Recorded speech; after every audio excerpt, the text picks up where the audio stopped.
1980 was a bad year. 1980 was a very bad year. The previous year was the arrival of the Pope. 1979, John Paul II came to Dublin, and he also visited Knock, where apparently the Virgin Mary had appeared to somebody one time back in the 19th century. His arrival in Ireland was kind of like the Eucharistic Congress of 1932. It was a time of great celebration. The whole country seemed to erupt in delight. By the whole country, I of course mean observant Catholic Ireland. I don't know how my Protestant colleagues would have felt about this. I don't know how my Jewish friends would have felt. There weren't a lot of them it felt at that time. Certainly as for the atheists and agnostics, they weren't officially here, it seemed. His arrival in September 1979 led to a massive birth spike in 1980 in June. Yes, it was that, we'll call it naked an influence. We don't really talk about the millennials so much in Ireland, or we usedn't anyway, as much as we would talk about the Pope's children. And it was an interesting group for that, because they were born into an Ireland that was bleak. My hometown, a town of maybe 4,000 or 5,000 people, the nearest town to me, I should say, was New Ross. In my youth, at different points, owing to the closure of local industries and a strike that went on in the nearby city, unemployment was about 50%. And that isn't including people who were variously unavailable to be looking for work, people like students, children, grandparents, etc. It wasn't a particularly easy time. And in that period of unsettled economic and political strife in Ireland, we, oddly enough, did okay. We survived. We got by. We stayed connected to what was going on. Now, I start talking about this because an important part of understanding what Ireland is understanding what Ireland was used to. I spoke about the mass emigration in the 50s, in the 40s, in the 20s and 30s. There was quite a deal. A lot of people who fought in World War I did not come back.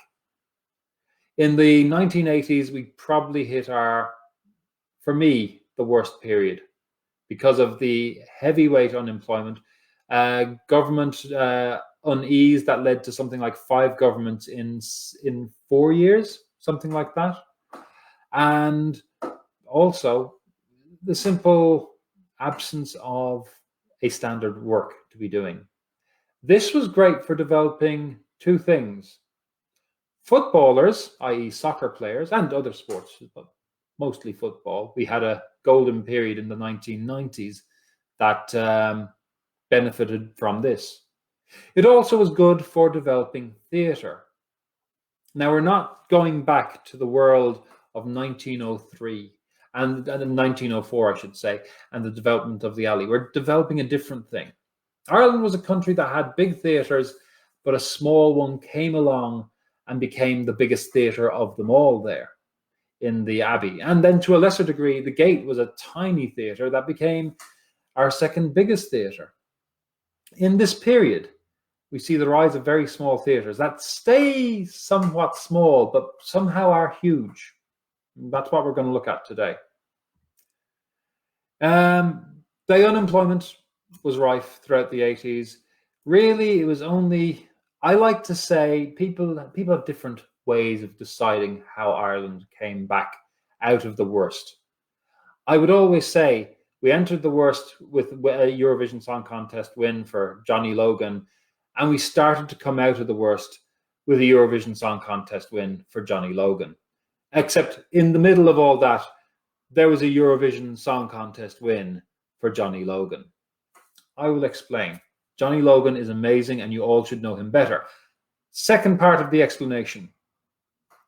In 1992, Ireland had some success on the footballing plane. Simon Delaney goes to suggest that our soccer team's international success is part of what boosted Ireland. Certainly it boosted the feel-good factor. It created a big positive feeling. However, it killed soccer in Ireland in the sense of the League of Ireland suffered badly by it being a team that had no representative from Ireland on it. A lot of the players on that team weren't actually even born in Ireland, which is okay. You can be very Irish and not be born in Ireland.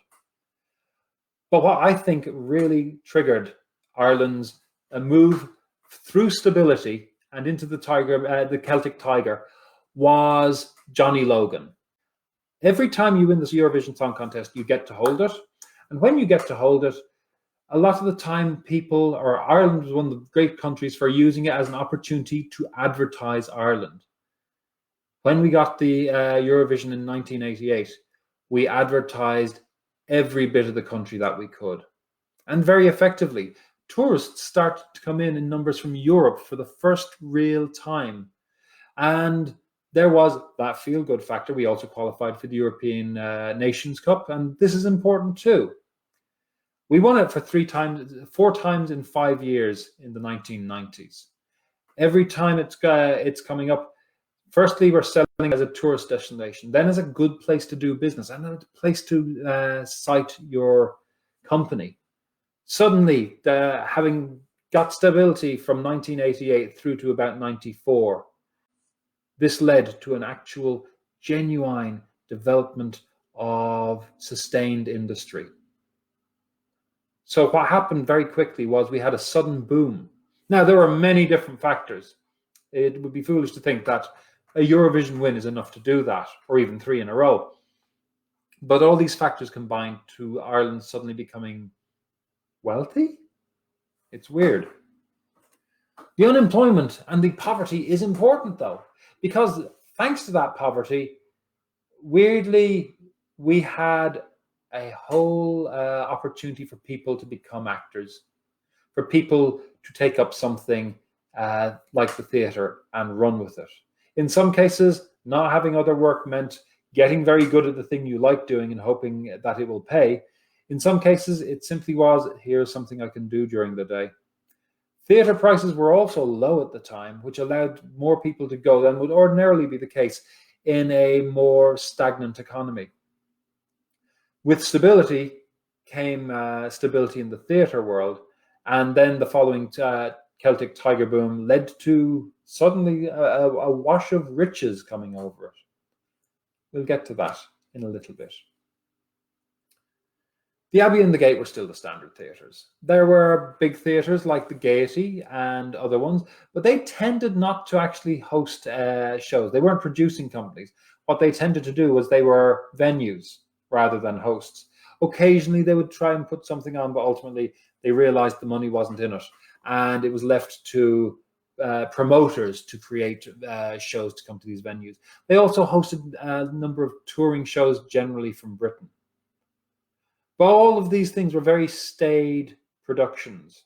They're big theatres that needed a big crowd and couldn't afford to fail. That line, too big to fail, has a different angle here. It's like they're so big, any show failing could lead to serious difficulty.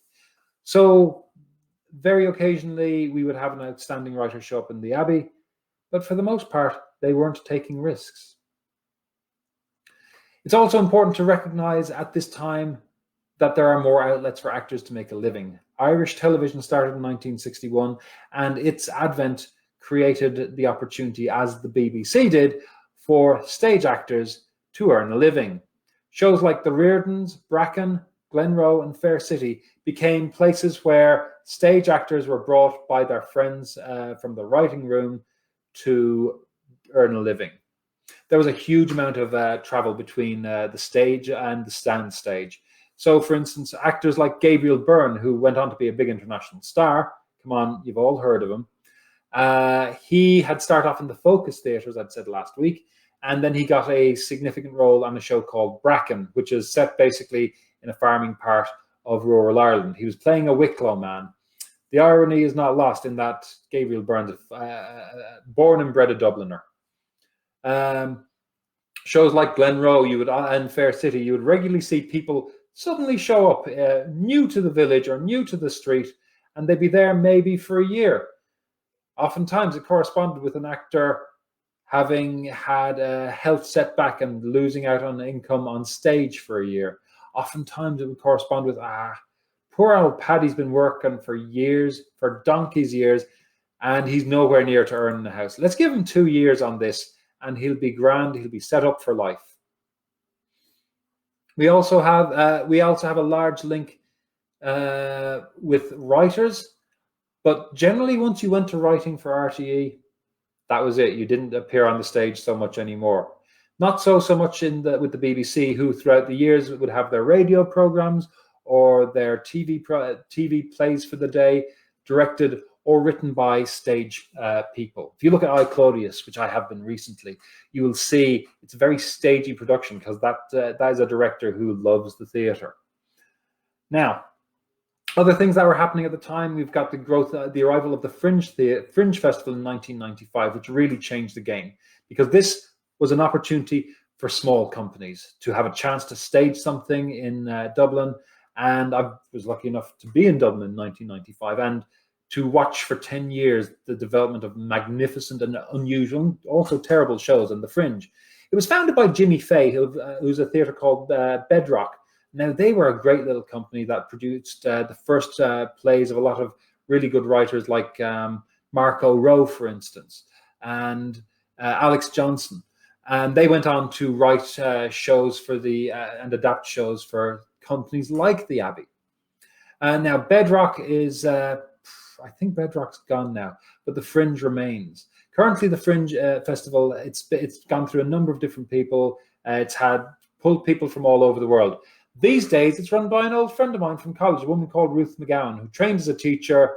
I'd say she didn't last 2 years in it because the call to her to produce, direct, and act was too strong. Magnificent theatre woman, but I can completely understand why you do a degree in teaching in Ireland. It's a little bit more safe than, I'm going to learn to be a director. She did it, though, and she's hitting the ball out of the park, to use the American phrase. It started out as a festival of small companies and invited small companies from all over the world to it in a way that we didn't really get. Massive theatre shows would come from Britain, but seldom further afield. And similarly, the money that was there to bring in the big ones wasn't there to bring in the small companies. The Fringe made this possible and opened up Ireland's eyes to a broader and more exciting theatre universe than we had. The key thing to note at this point is the growth of the local theatre and the growth of the arts centre that has a theatre. All over the country, they start getting built in this period in particular. Partly, mostly state-funded in some way or another, or European-funded, but often with the idea of creating something to do in the locale. Ireland unemployed is a bleak place. Traditionally, in my youth, you had as an option, go to a GAA game, go to a soccer game, or go to the pub. And GAA didn't run in the winter. Soccer wasn't pleasant in the winter. So it was the pub. So these art centres helped to change the dynamic of what Ireland was. It's kind of started in the in the 70s, but it was through the 80s and 90s that it really took off. And this is what led to the development of a number of small theatre companies that go on to greatness. Now, I talked about Gemini Productions in the Ablana, and I talked about the Focus, and I talked about the Pike Theatre the last day. We're going to start back in the day before we get to the more interesting stuff. First, we'll start with talking about some of the actual physical theatres. Now, there was tons. Places like Andrews Lane Studio, which started in 1989, which was the first theatre space in Dublin that wasn't state-funded. And also, it was the first producing theatre in donkey's years to be set up there. Run by two women.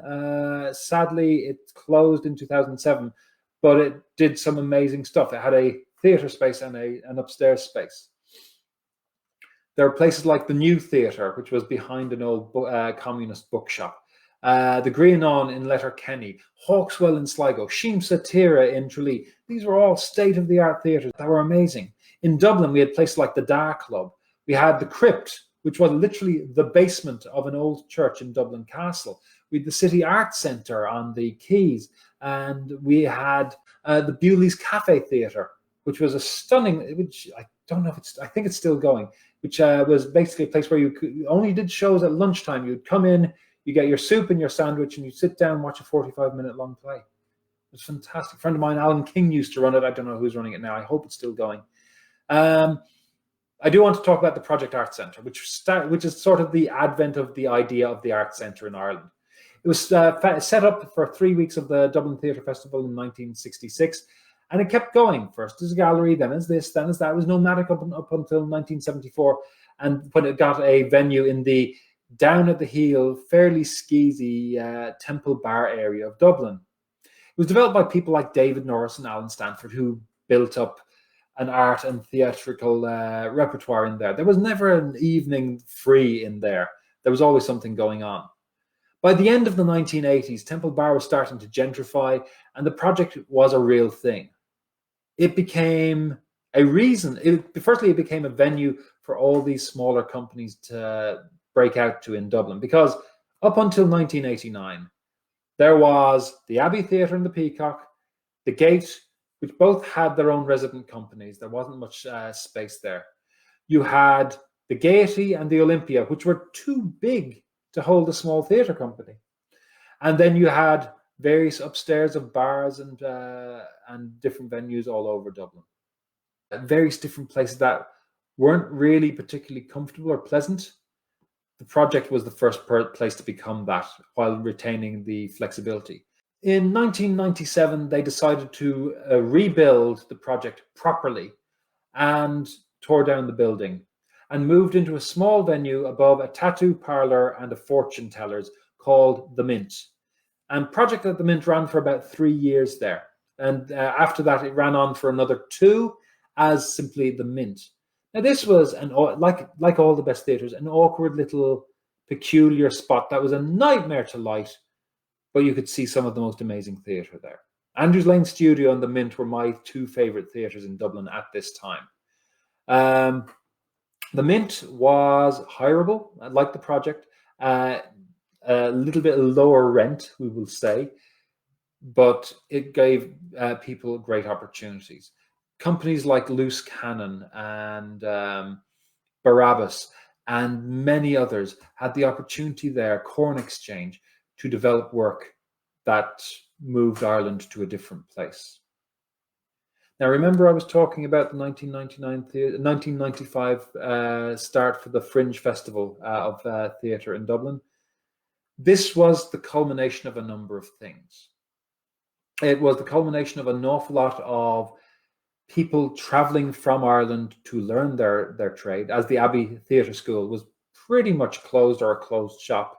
The Gaiety School of Acting only opened a little bit later, which was to sort of develop. But a lot of people went to France to learn. A lot of people went to England to learn.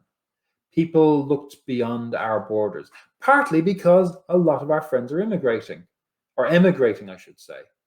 If it's 1985 and you might have a chance of working, getting a scholarship to do some theatre training in London, chances are there was somebody there that you knew. And we'll jump back again. The beginning of these sort of small theatres comes before 1980, because in 1974, 3 or 4 friends from UCG, University College Galway, get together to create a theatre company. They call it Druid. Gary Hines, Marie Mullen, Mick Lally are the names that we all kind of know today in Ireland. They've all gone on to become national treasures. Mick Lally, rest in peace, had been on Glenroe for years. Marie Mullen is one of our, at this stage, aging leading lights of theatre for years. And Gary Hines, well, she's kind of become one of our biggest directors. They started up doing small plays in Galway. By the 1980s, they were touring, and now they're the establishment in Irish theatre in so many ways. Similarly, about 10 years later, Rough Magic was set up in Dublin by, again, Dublin friends, including Lynn Parker and Declan Hughes. They wanted to basically produce their own new works. They're different to Druid. Druid tended to work on work that pre-existed, the likes of J.M. Singh and so forth. And also some of the newer works, particularly people like Tom Murphy, they like to work with. Rough Magic were all about writing their own things. And they still exist to this day. Declan Hughes isn't working as much with them anymore, and Lynn Parker is still there. They debuted several young and emerging playwrights in Dublin who've gone on to be, bigger things. And these days, they're kind of a national theatre company. If you've got the Abbey and the Gate, you then have sort of the next tier, you've got Druid, Rough Magic, companies like that, who are nationally operating theatres. Rough Magic are famous for their Seeds program, which is big on developing new writers and new directors and new technicians and so forth. Companies like them and Fishamble are really all about developing writers, developing actors, developing theatre people. In terms of developing ideas, 3 companies come to mind, and I'm not going to give you a list, and I'm leaving you out because there's so many. I could go on about this for hours, as you can hear. Pan were set up in the late 90s, early 2000s by Gavin Quinn, Aidan Cosgrove, director and designer. They take plays and they completely rework them to explore something new. But they've had magnificent works that are completely unlike the standard theatre you see in Ireland. Not to knock Rough Magic or Druid, theirs follows a very Stanislavskian Irish theatre style of thing. They're realistic plays, they're naturalistic plays, and there's nothing wrong with that. Please don't think I'm knocking it. But these are companies that are doing something different. Barrabas was set up in '93 by Raymond Keane and Michael Murphy and Veronica Coburn. These were 3 very young actors at the time who had training in clowning from l'École Lecoq in Paris. They brought a completely different dynamic of theatre, very much more energetic, very much clowning. Theirs is the Macbeth I always bang on about. Their Macbeth was a 5-person Macbeth with Lady Macbeth, and the 3 founders of the company playing the witches who played everybody else. Famously, they did The White-Headed Boy, which is a cast of about 22, I think. And again, it was a 4-person show. It was Louis Lovett who played the White-Headed Boy. That's it. That's all he played. And the other 3 played all 20-odd characters, 21-odd characters between them. It was a tour de force. Sadly, I don't think they've been doing very much in the last 7 or 8 years, but we live in hope that they keep going. Michael Murphy has gone on to become a particularly successful director. Veronica Coburn, who had been with him on TV and young adult TV in Ireland in the early 90s, has gone on, I think, to continue to develop training and educational theatre, while Raymond Keane is still in demand as an actor, and I think he's directing too. The other one, a particular favourite of mine, because I used to talk with the guy who ran it, was Loose Cannon. They set up in the late 90s. They were one of the beneficiaries of that project at the Mint in particular. They did a number of shows in different places. They established a name initially as doing Elizabethan and Jacobean plays. I think they did The Tempest, but they didn't tend to do Shakespeare. They did a scintillating, probably the best version I've seen so far, of the production of The Spanish Tragedy and Coriolanus. Oh, their Coriolanus was great. But, and their Duchess of Malfi was a big thing. Now, Jason Byrne had a bit of training all over the place, and he still is a really deep-thinking theatre creator. And I've been fortunate enough to have a few conversations with him over the year. He would not remember me to save his life, and I'm sure he just remembered me as being that fellow who used to talk about Thaddeus Cantor. I was very honored one day when he called me the Cantor guy. But he developed his style with Loose Cannon into being a very, very movement-oriented, very, very searingly visual theatre experience. His Loose Cannon's H was one of the highlights of any of the theatre festivals I've seen in my time. These are, apart from Druid, these are all Dublin-based, ultimately, theatre companies. And I say that because that's where I was based. There was a lot of theatre going around the country, but not as much of as the concentration in Dublin. I mentioned a number of the different theatres earlier, and you would see a lot of these theatres would often have relationships with theatre companies. For example, the Hawk's Well in Sligo had a relationship with Sligo's movement company, Blue Raincoat. Corcadorca was a Cork-based one. Oh yeah, did I mention Garter Lane? Garter Lane Arts Centre in Waterford, set up in the late 80s, I believe. Really great little place. They'd a strong relationship with Red Kettle Theatre Company, which was initially, I suspect, a theatre company set up to produce the plays of Jim Nolan, a really good local playwright. His salvage shop is worth hunting out. Other companies that come to mind would include Team Theatre, which was an education company. Fly By Night Theatre was Conor McPherson's theatre company. Gar San Lazar was another theatre belonging to a graduate of L'École Lecoq, which would be Conor Lovett. The Corn Exchange, founded by Annie Ryan, she'd been a Chicago-based theatre practitioner, did a lot of work with masks, couldn't afford to bring the masks over, so they do the shows by painting the masks on, or they were in my day. The Dublin by Lamplight's a magnificent show. I really enjoyed their Big Bad Wolf, which was the first time I think I saw them doing anything. And that was based on Who's Afraid of Virginia Woolf, deconstructing it and rebuilding it. The other one that they did, Baby Jane, which was Whatever Happened to Baby Jane. So many different things, car shows, so on and so forth. Yeah, that's just a bare tip of the iceberg of what was going on in Dublin theatre in that period. It was a time when anything could happen. You didn't need an awful lot of money to get into a theatre space during this period. You could take a risk. If it failed, you lost some money, but you didn't lose a lot. This was to change. This was to change.